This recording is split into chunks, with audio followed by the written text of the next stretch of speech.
have more women leaders, would we have a more peaceful world?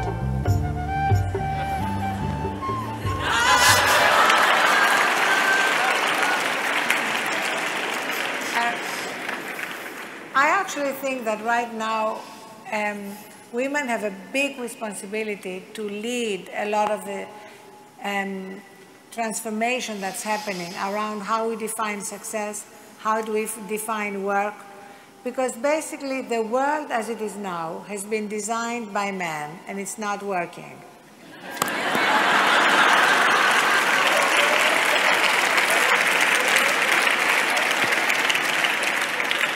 There are a few good men who are very necessary.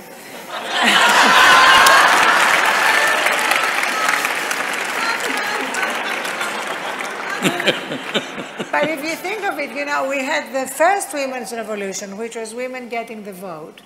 The second women's revolution, which was led by Betty Friedan in the States and Gloria Steinem, which was basically having access to every job at equal pay, every position at the top of every field. And now I think there is the third women's revolution, which is redefining what success and work are. So instead of simply saying, I want to be at the top with you where you are, just saying, is this really the best way to run a business? Is this the best way to run our world? And women are saying no. Many, many women are saying we need to actually change the corporate structure in which we are competing, change the political world in which we are competing, not just compete on the terms that men created. And you know what? When these changes happen, and they are happening, men are going to be incredibly grateful.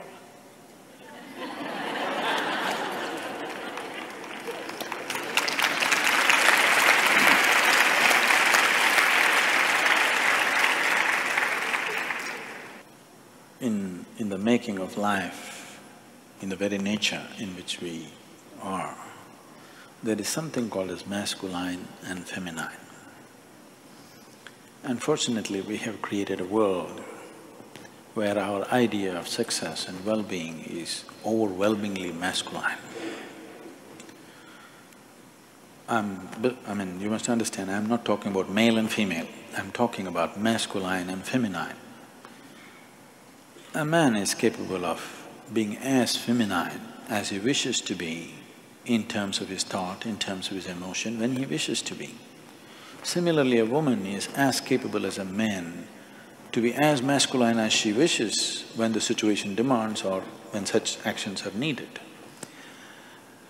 Right now we have created education systems which are purely masculine, which is producing women also.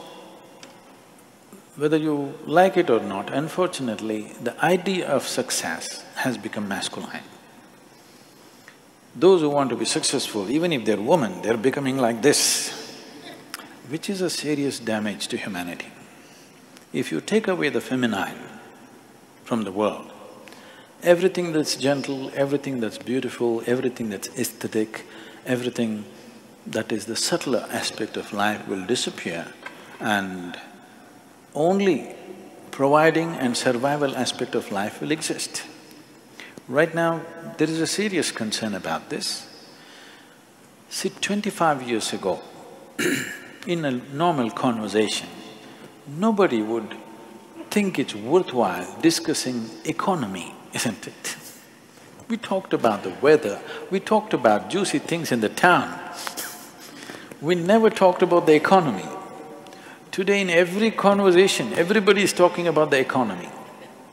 Economy means livelihood, economy means providing. This is purely masculine in nature. I'm not saying women cannot provide, I'm not meaning men and women, I'm talking about masculine and feminine. If you make the society so overwhelmingly masculine, you will obliterate the feminine. In this, everything that's gentle and beautiful will vanish, even in a woman, because when you set the standards that this is the only way you can succeed, even she will adapt to the situation, which I feel they are adapting, and many women are expressing their masculinity much more stronger and cruder than a man. It is happening. This is distressing because, if I'm allowed to share something from my life, you know, those days when we were growing up, my father is a physician, he is the provider. My mother never earned a rupee in her life, but it was never such a thing that if she does not earn, she's something less.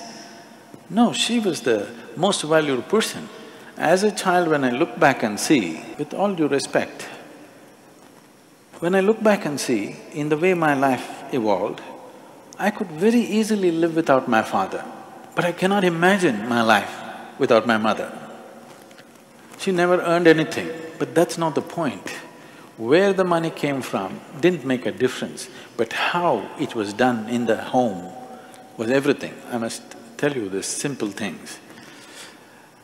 She did everything in the house, from stitching to embroidering to cooking to everything, because she wouldn't want anybody else to do it for her husband and children. She wants to do it herself. If we travel somewhere, if we have to sleep, if she saw an empty pillowcase, you know, when you travel somewhere else, there's just white pillowcases, she would say, how can children sleep on empty pillowcases? And she would pull out her needle and thread right there. In 5 minutes, she stitched a small little parrot or a flower. This little green parrot, I stared and I slept. It is so deep in my consciousness today, that little green parrot, because that sense of that caring, I think that little green parrot sank so deep into me, and in many ways who I am today is a manifestation of that little green parrot that she stitched on that pillowcase.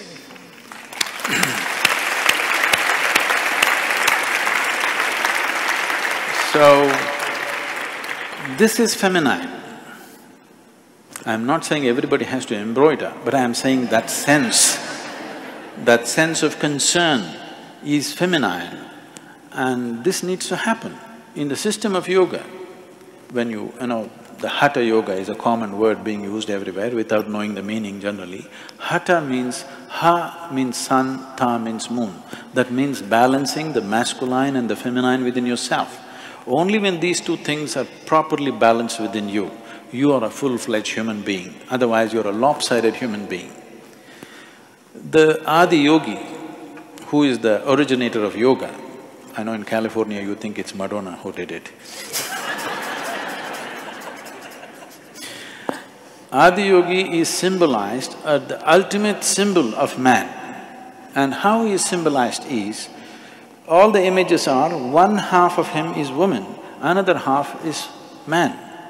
He is the ultimate man, but one half is woman, another half is man, because a true human being is an equal balance between masculine and feminine. And in workplaces, I don't see why gender should even be an issue.